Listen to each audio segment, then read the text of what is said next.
Bonsoir à tous les amis, et bienvenue dans cette nouvelle vidéo Thread d'horreur. Il y a quelques jours, j'ai reçu un texto d'une personne anonyme qui m'a donné une date, un lieu et une heure précise à laquelle je devais me rendre. Et me voici donc au lieu, à la date et à l'heure précise. Dans ce SMS, cette personne m'a fait part d'une histoire qu'elle cachait depuis longtemps et dont elle souhaitait me faire part, nous faire part. C'est donc après cela que je me suis dit que ce serait très sympa de pouvoir partager cette histoire que je vais découvrir avec vous. Allez, c'est parti, on commence cette vidéo tout de suite. Let's go.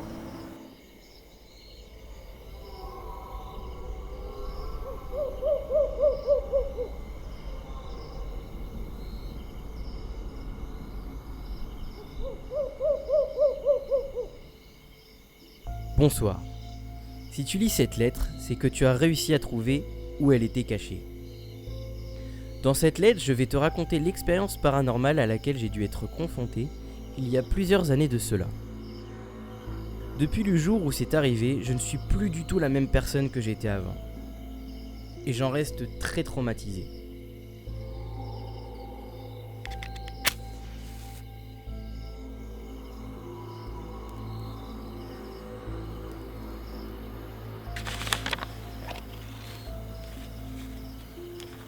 J'espère qu'en relatant mon histoire, cela permettra à ceux qui l'écouteront de ne pas faire les mêmes erreurs que moi.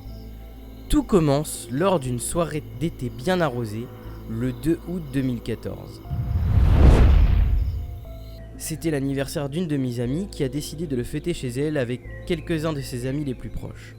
La soirée commence et tout se passe pour le mieux.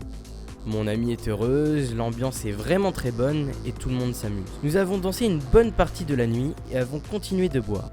Les heures passent et arrivé à 2h du matin, je décide de quitter la piste de danse pour discuter avec un de mes amis de longue date que je n'ai pas vu depuis longtemps. Nous discutions un peu de tout et de rien, il me racontait ce qu'il était devenu et ce qu'il faisait dans la vie. Nous nous remémorions nos années lycée et les bons moments que nous avions pu y passer. Enchaînant les sujets de discussion, nous sommes arrivés à parler de paranormal et de nos croyances sur le sujet. Personnellement, je me souviens de lui avoir dit que je ne croyais pas du tout en ce genre de choses, et que pour moi ce n'était que des histoires pour faire peur aux enfants. Lui me disait qu'il ne savait pas trop quoi en penser, et qu'il croyait surtout en ce qu'il voyait. De nature curieuse, je me souviens qu'il m'avait proposé de faire une séance de spiritisme avec une table de Ouija qu'il s'était procurée quelques jours avant. Mais il m'expliquait qu'il n'avait jamais osé l'utiliser tout seul. À ce moment-là, je me souviens m'être mis à rigoler en lui disant que cela pourrait être amusant. Après tout, nous risquerions rien.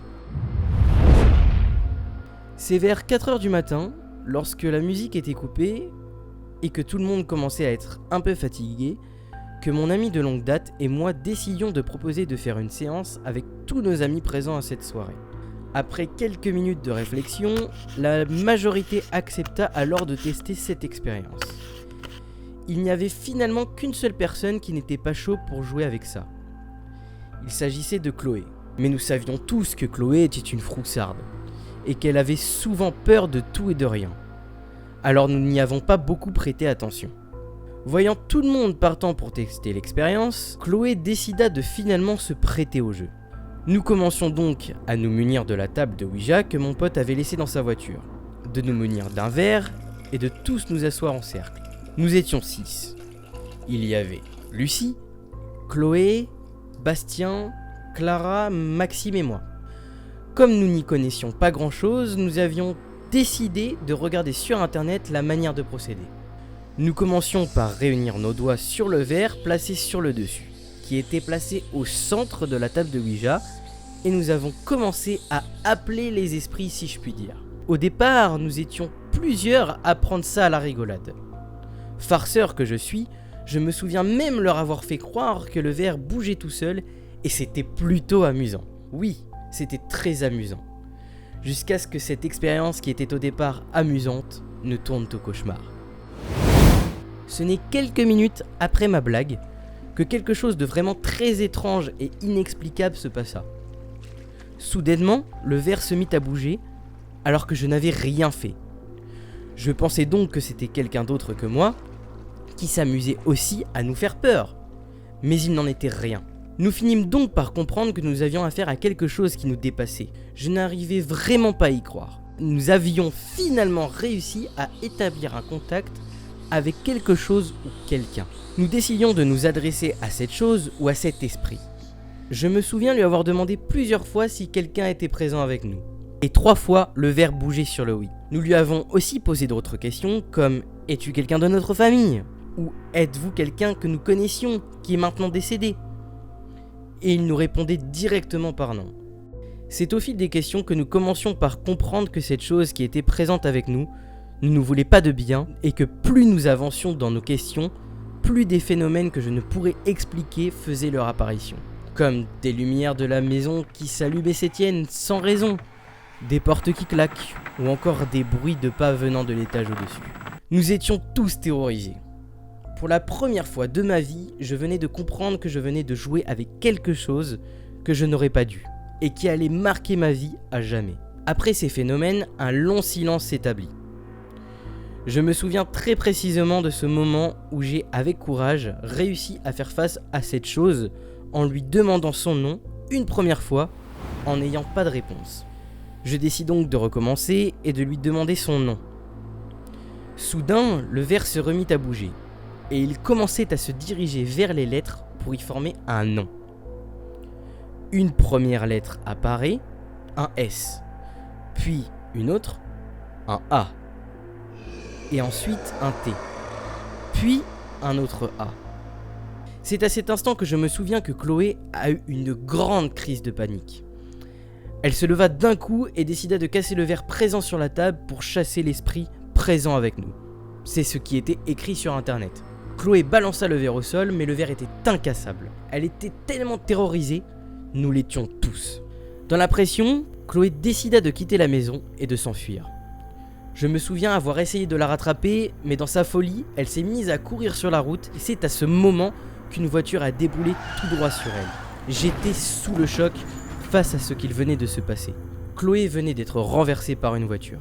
Mes amis ont directement appelé les secours, mais il était déjà trop tard.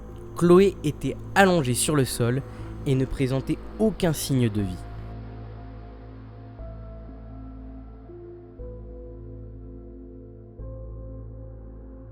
Quelques jours plus tard, les autorités nous ont demandé à chacun des membres présents à cette soirée notre version sur ce qu'il s'était passé. De peur de passer pour des fous, nous avions tous décidé de nous mettre d'accord sur le fait de ne rien dire au sujet de cette expérience paranormale que nous avions vécue ce jour-là.